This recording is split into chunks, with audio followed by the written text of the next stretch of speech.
Hermanos, un feliz sábado a todos ustedes en este glorioso día santo del Señor. El tema que hoy vamos a exponer es, como ustedes pueden ver reflejado tanto en las imágenes como en el título del tema, el misterio de la cruz explica todos los demás misterios. Ustedes pueden ver ahí también la imagen enfocada de la muerte de nuestro Señor Jesucristo.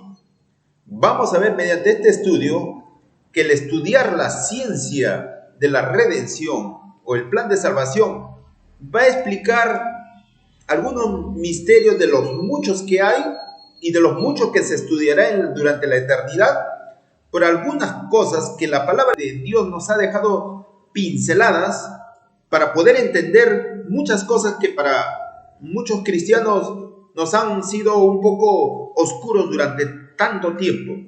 Pero la palabra de Dios es tan clara que si lo estudiamos con sencillez y humildad y espíritu de oración, el Señor nos va a conceder el conocimiento que necesitamos entender para nuestra salvación. Entonces, vamos a hacer una oración para poder justamente comenzar este maravilloso tema o exposición de la palabra de Dios. Querido Padre Celestial, te agradecemos, Señor, por esta mañana que nos reúnes a todos tus hijos creyentes, Señor, y para poder comprender, Señor, el mensaje, Señor, que tienes para esta mañana. Que tu Santo Espíritu ilumine nuestra mente y de todo lo que necesitamos y tenemos hambre y sed de tu palabra. Te lo pedimos estos favores en el nombre de nuestro Salvador Jesucristo. Amén. Muy bien, comenzamos con ese tema, con la siguiente exposición. Vamos a ver un libro de la hermana Ellen White que se llama La maravillosa gracia de Dios. Es un devocional, es una devoción matutina que en la fecha 27 de junio hay un título que se expone titulado El misterio de los misterios, ¿ya? Entonces, como texto bíblico está en 1 de Timoteo 3:16. Y sin contradicción, grande es el misterio de la piedad. Dios ha sido manifestado en carne, ha sido justificado en el Espíritu, ha sido visto de los ángeles, ha sido predicado en los gentiles, ha sido creído en el mundo, ha sido recibido en gloria. Interesante, gracias.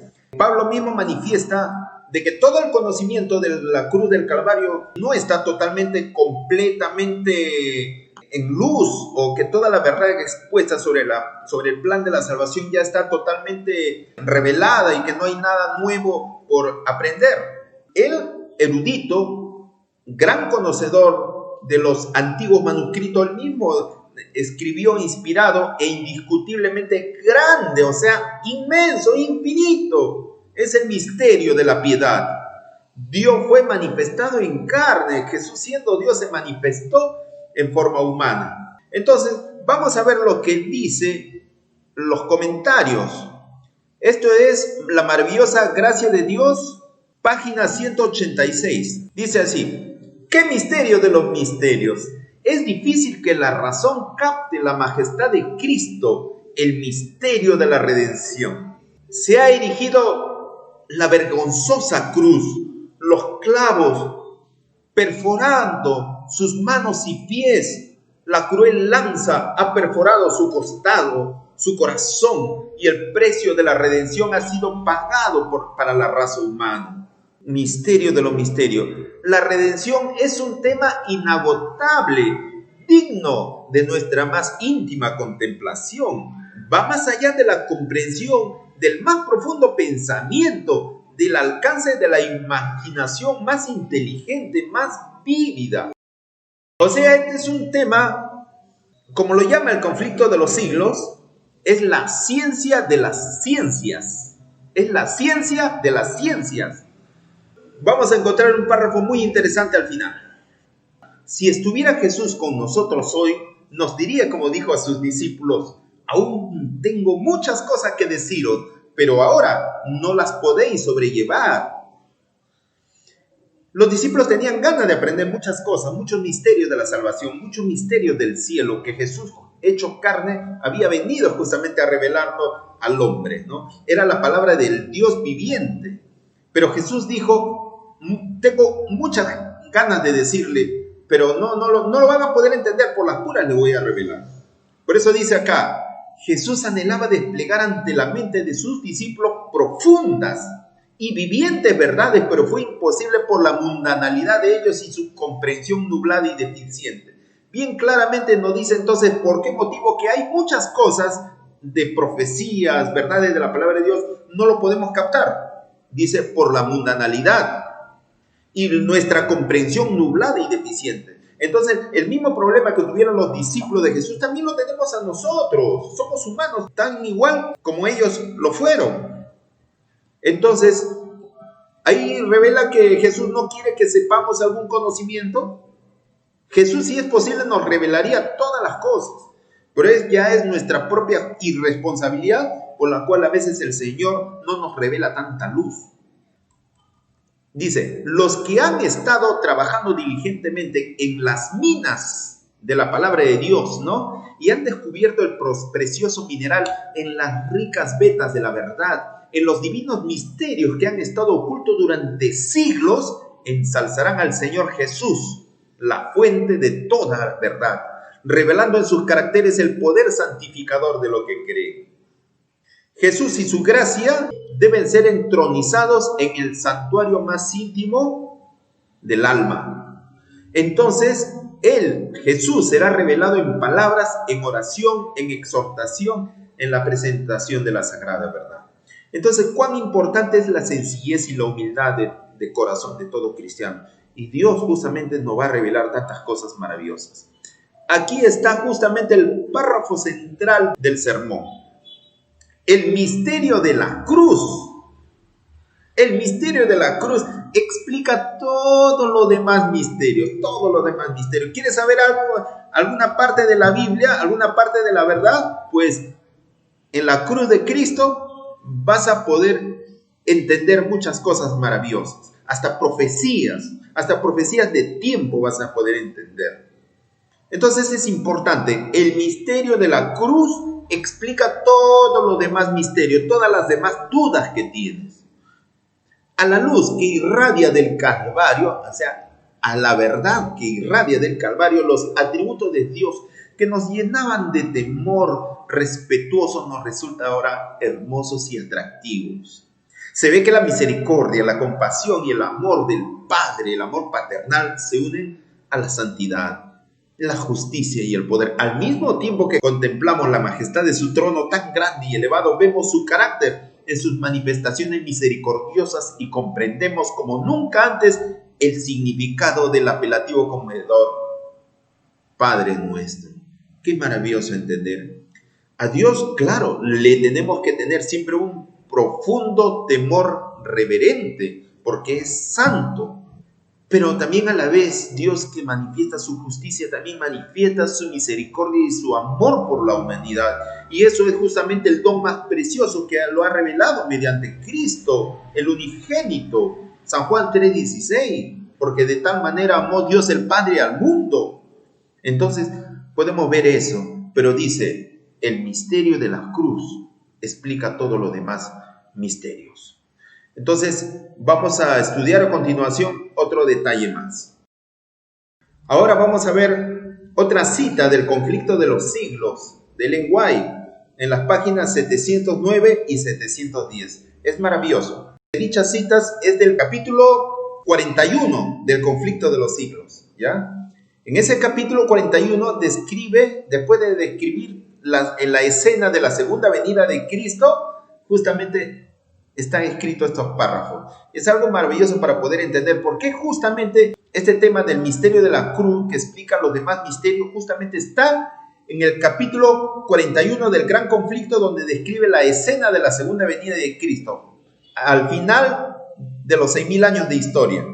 Así termina este capítulo. La cruz de Cristo será la ciencia y el canto de los redimidos durante toda la eternidad. ¿Será qué cosa? El estudio, la ciencia, la cruz de Cristo. En el Cristo glorificado contemplarán al Cristo crucificado. Nunca olvidarán que aquel cuyo poder creó los mundos innumerables y los sostiene a través de la inmensidad del espacio, el amado de Dios, la majestad del cielo, aquel a quien los querubines y los serafines resplandecientes se deleitan, se alegran en adorar, que se humilló para levantar al hombre caído, que llevó la culpa y el oprobio, la vergüenza del pecado, y sintió el ocultamiento del rostro de su Dios Padre, hasta que la maldición de un mundo perdido quebrantó su corazón y le arrancó la vida en la cruz del Calvario. El hecho que el hacedor de todos los mundos, el árbitro de todos nuestros destinos, dejase su trono de gloria y se humillase por el amor al hombre, despertará eternamente la admiración y la adoración del universo, de todo. Con tanta alegría, con tanto júbilo, adoraremos de admiración a nuestro Redentor. Entonces dice, cuando las naciones de los salvos miran a su Redentor y vean la gloria eterna del Dios Padre brillar en su rostro y sepan que su reino no tendrá fin, será un campamento, un camporí eterno, que nunca más nos separaremos de nuestros amigos y de nuestros familiares queridos. Tremendo. Entonces prorrumpirán en un cántico de júbilo. Digno, digno es el Cordero que fue inmolado y nos ha redimido para Dios con su propia preciosísima sangre. Interesante. Y aquí está nuevamente el capítulo central. El párrafo central de este capítulo. Después de describir las escenas de la segunda venida de Cristo, después de describir que la cruz será la ciencia de la redención por toda la eternidad, dice esto. El misterio de la cruz explica todos los demás misterios. A la luz que irradia del Calvario, los atributos de Dios que nos llenaban de temor respetuoso nos resultan hermosos y atractivos. Se ve que la misericordia, la compasión y el amor paternal se unen a la santidad, la justicia y el poder. Al mismo tiempo que contemplamos la majestad de su trono tan grande y elevado, vemos su carácter en sus manifestaciones misericordiosas y comprendemos como nunca antes el significado del apelativo conmovedor, Padre nuestro. ¿Se dan cuenta? Conflicto de los siglos, página 633. Dice, se echará de ver que aquel, Jesús, ¿no? O Dios, cuya sabiduría es infinita, nunca no hubiera podido idear o pensar o planificar otro plan para salvarnos que el del sacrificio de su Hijo. No iba a existir otro plan. El plan que Cristo iba a ofrecer su vida en el Calvario era la única salida. Muchos ángeles celestiales, el ángel Gabriel y muchos ángeles serafines y querubines se ofrecieron a Jesús, se ofrecieron al Dios Padre de venir a este mundo para morir por el hombre. Pero Dios le había revelado que la vida de un ángel no podía suplir la pena capital por haber caído el hombre. Porque también un ángel, por más excelso en fortaleza e inteligencia fuera, era también un ser creado. Entonces solamente un creador podía dar su vida por un ser caído, por un ser creado. Entonces, por eso de que no había otro plan que el del sacrificio del Hijo de Dios, de ofrendar su vida por nuestra raza caída. Por eso dice, el resultado de la lucha del Salvador contra las potestades de las tinieblas es la alegría de los redimidos, la cual contribuirá a la gloria de Dios por toda la eternidad. Y tal es el valor del alma, que el Dios Padre está satisfecho con el precio pagado, y Cristo mismo, al considerar los resultados de su gran sacrificio, no lo está menos. Cristo está totalmente satisfecho, porque Cristo ve que su estadía, que su sacrificio en este mundo no ha sido en vano, ¿no? Entonces, como hemos visto, en este párrafo es interesante. Ahora vamos a pasar a los textos bíblicos ilustrativos. Ahora vamos a entrar justamente, como les digo, a unos textos bíblicos, a una ilustración que ya se publicó por Facebook. Dice así: Pablo dice que el primer Adán es figura o símbolo de aquel, o sea, Jesús que había de venir. ¿Qué significa? ¿Quién fue el primer Adán? El que fue creado, el que fue hecho del polvo. Pero dice la palabra de Dios que es figura o símbolo o parecido Claro, no igual, sino parecido, semejante a aquel que había de venir después como Mesías. Es símbolo de Jesús. Entonces vamos a ver mediante este breve apartado que Jesús es el segundo Adán. Y vamos a ver que tanto Pablo como la sierva de Dios, Ellen White, también lo describe así.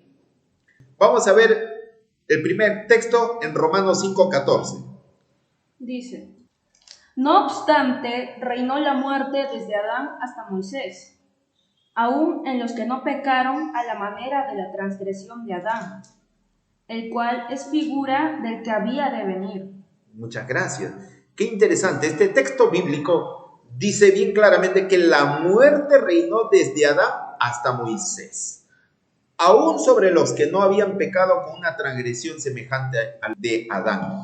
Cuando se refiere a esto, no quiere decir de que después de Moisés ya nadie muere. Estaríamos entendiendo mal el texto.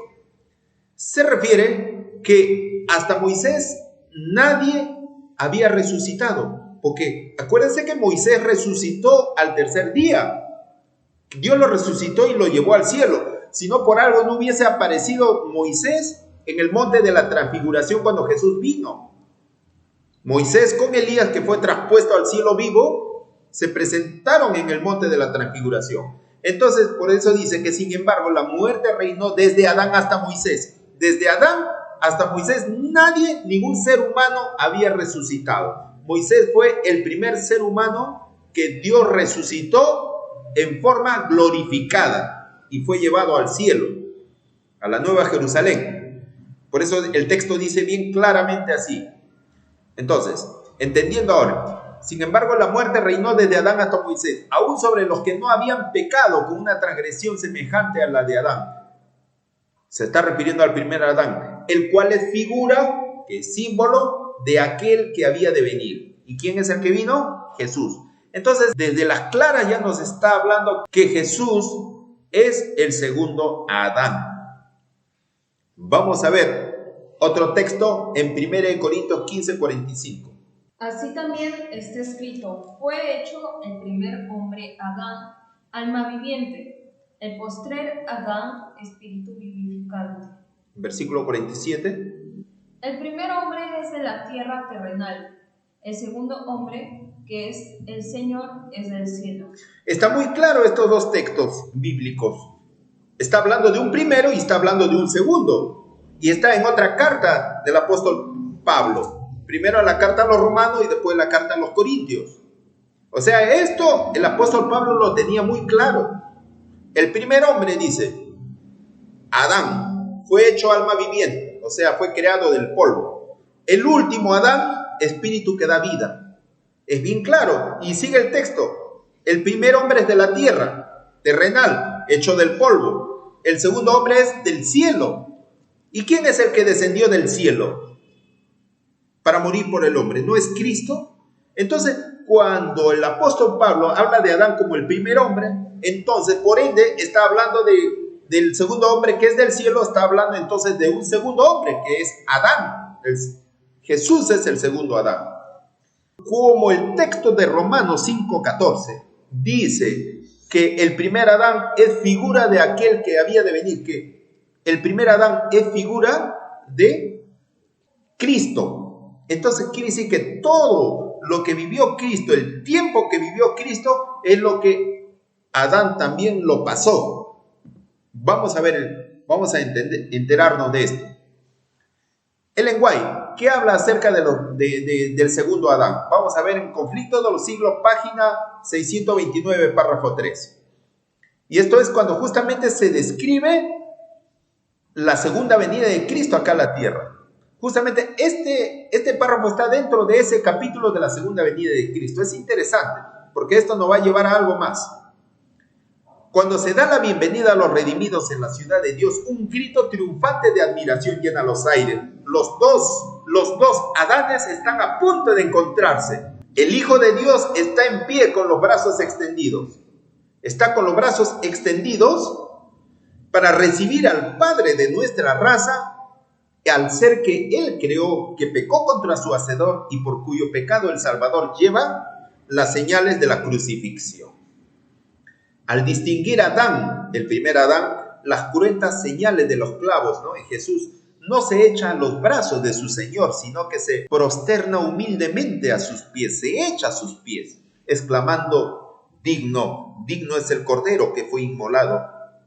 El Salvador lo levanta con ternura y le invita a contemplar nuevamente la morada edénica de la cual ha estado desterrado por tanto tiempo.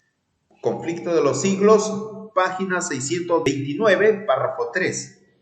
Entonces, bien claro, el lenguaje acá está hablando del encuentro de los dos Adanes.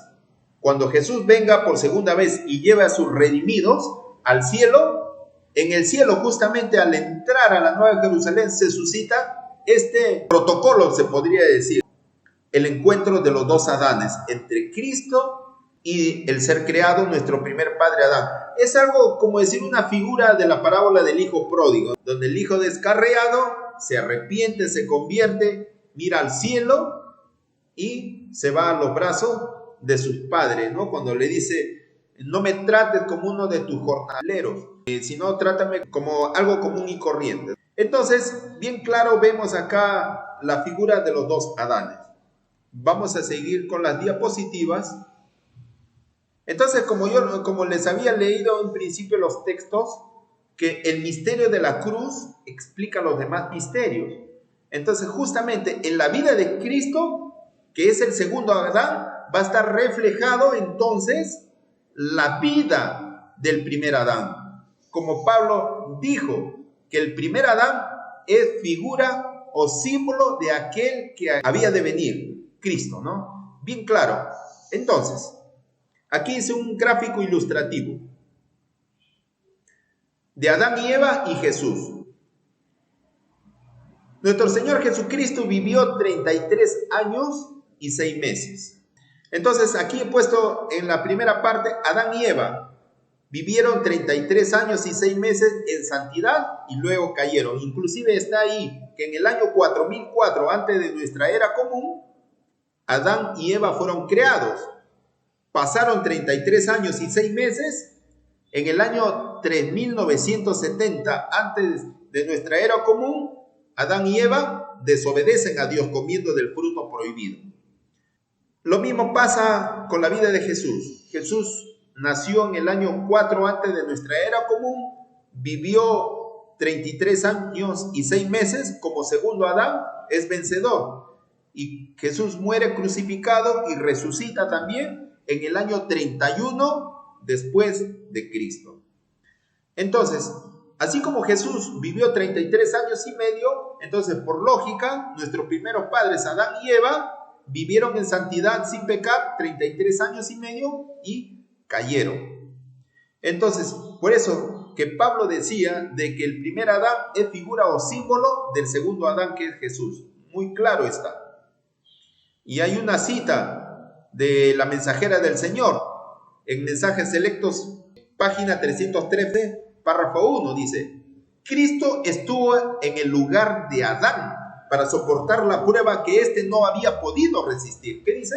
Que Cristo vivió y estuvo aquí en la tierra en el lugar de Adán. Entonces, por lógica, todo el tiempo que nuestro Mesías, nuestro Señor Jesús, vivió acá en la tierra, es el tiempo que también Adán y Eva lo vivieron en santidad. Por eso dice: Cristo estuvo en el lugar de Adán para soportar la prueba que éste no había podido resistir. Aquí venció Cristo en lugar del pecador, 4000 años después de que Adán dio la espalda a la luz de su hogar. Quiere decir que después de 4000 años que Adán y Eva cayeron y fueron expulsados del Edén, nuestro Señor Jesús fue crucificado. Por lo tanto, desde la caída de Adán hasta la cruz hay 4000 años. En otro párrafo del conflicto de los siglos, página 328, párrafo 2, titulado el capítulo del conflicto de los siglos, una profecía significativa, dice este párrafo: a la mitad de la semana hará cesar el sacrificio y la ofrenda. En el año 31, señala el año, en el año 31 después de Cristo, 3 años y medio después de su bautismo, nuestro Señor Jesús fue crucificado. Con el gran sacrificio ofrecido en el Calvario terminó aquel sistema de ofrendas que durante 4000 años había prefigurado al Cordero de Dios. Está muy claro el texto.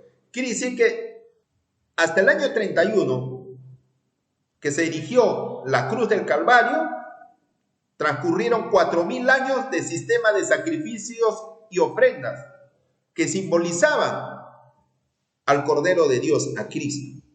Entonces quiere decir que desde la caída de Adán, que comenzó con el primer sacrificio de un cordero y de cuyas pieles Dios lo vistió para cambiarle sus hojas de higuera con que habían cubierto su desnudez, desde allí, desde la entrada del pecado, hasta el año 31 después de Cristo han transcurrido 4000 años. Entonces estamos viendo que el misterio de la cruz explica los demás misterios.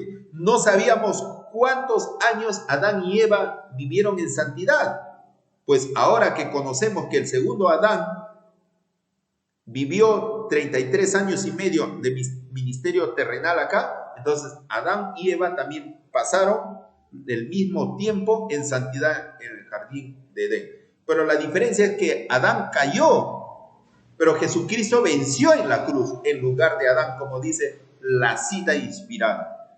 Hermanos, esto es una reflexión para poder nosotros estar bien claros acerca de lo que está revelado en la palabra de Dios y en el espíritu de profecía. Esto es lo que quería traerles para que no quede lugar a dudas. Está bien claro la palabra de Dios, la cronología bíblica, la vida de Cristo y las citas inspiradas que arrojan una luz aplastante contra toda duda. Hermanos, es mi deseo y oración que podamos comprender eso. Estamos viviendo en la última etapa de la historia, en la última década de la historia, la década del 20. Ya no va a haber otra década más después del año 2030. Solamente un año más adicional y Cristo viene. Tenemos que ponernos toda la pila, toda la batería para poder estudiar con sencillez y escudriñar toda la mina que hay en la palabra de Dios y saber y posicionarnos, porque Cristo ya viene. Hermanos, vamos a culminar con una oración y es mi deseo que entregues tu vida al Señor Jesús, conociendo todas estas cosas, conociendo ese inmenso sacrificio que hizo nuestro Señor Jesús por nosotros, por tu vida, por mi vida y por todos nosotros, hermanos. Vamos a culminar con una oración pidiendo que Dios nos ayude en estos momentos difíciles que estamos pasando. Por todas las pruebas, el Evangelio se presentará con tanta dificultad y con tanto obstáculo, pero tenemos que seguir adelante con la verdad de Dios. Vamos a culminar con una oración. Querido Padre Celestial, gracias por esta corta reflexión que nos has hecho entender, Señor, que el misterio de la cruz explica todos los demás misterios que nos parecen. Pero todo está revelado en tu palabra para poder comprender, Señor, el amor y la misericordia que manifestaste en enviar a tu Hijo Jesús para morir por nosotros. Ayúdanos a seguir adelante, no torcernos hacia atrás, sino seguir adelante, Señor, con la ayuda del Espíritu Santo, transformar nuestra vida, nuestros corazones y poder ser renovados y estar preparados y listos para tu venida. Te rogamos tu ayuda en todo momento de nuestra vida. Todo esto te lo pedimos en el nombre de nuestro Salvador Jesús. Amén. Un saludo y un abrazo a todos ustedes. Dios nos bendiga. Maranata 2031.